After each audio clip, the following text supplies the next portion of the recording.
कनक, आपका स्वागत है गुजरात के पहले Ahmedabad express Hindi news channel में। भाजपा सांसद सुधांशु त्रिवेदी ने कहा, अनुराग ठाकुर ने किसी का नाम नहीं लिया तो फिर कौन अपने आप पर आरोप लगा रहा है। भारतीय गठबंधन में बहुत भ्रम है।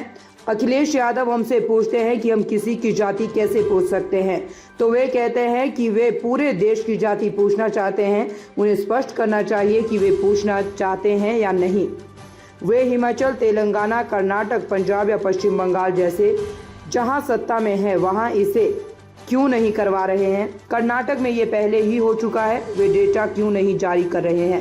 विपक्ष के बीच प्रतिस्पर्धा कि कौन संसद में ज्यादा हंगामा कर सकता है। तो उस सदन में नहीं था, पर जो मीडिया में मैंने देखा उसमें तो अनुराग ठाकुर जी ने किसी का नाम ही नहीं लिया। तो फिर ये उड़ता तीर किसने पकड़ लिया अपने ऊपर। इसके लिए हिंदी में कहावत होती, इसे शब्दशः ना लिया जाए, मैं कैविएट लगा कह रहा हूं, किसी व्यक्ति के लिए शब्द नहीं प्रयोग कर रहा हूं। हिंदी में कहावत होती, चोर की दाढ़ी में तिनका, यानी कहा किसी और के लिए जाए और आदमी अपने आप अपने ऊपर मान ले। और मैं ये कहना चाहता हूं कि इंडी गठबंधन में भयंकर कंफ्यूजन नजर आ रहा है इस मुद्दे पे। अखिलेश यादव जी बहुत आक्रोश में पूछते हैं, आप किसी की जात कैसे पूछ सकते हैं। फिर कहते हैं पूरे देश की जात पूछनी है। तो पहले मेरे भाई स्पष्ट कर दो, पूछनी है कि नहीं पूछनी है।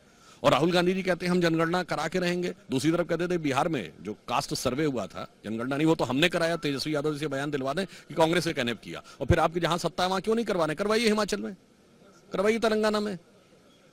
जहां इंडी गठबंधन की सरकारें पंजाब में, बंगाल में क्यों नहीं करवा रहे मेरे भाई। और कर्नाटक में तो हुआ रखा है, आंकड़ा क्यों नहीं जारी कर रहे हैं। इसीलिए कहना कुछ और करना कुछ और विपक्ष का मूल मंत्र है, एक्चुअली में एक प्रतिस्पर्धा चल रही है विपक्ष में कि संसद के अंदर बवाल कौन ज्यादा कर सकता है।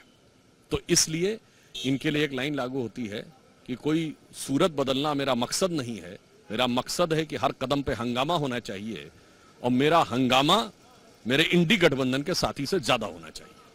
चलिए आज की खबरों में बस इतना ही। देश दुनिया की ताजा खबरों के लिए जुड़े रहिए गुजरात का पहला Hindi news channel Ahmedabad express के साथ। नमस्कार।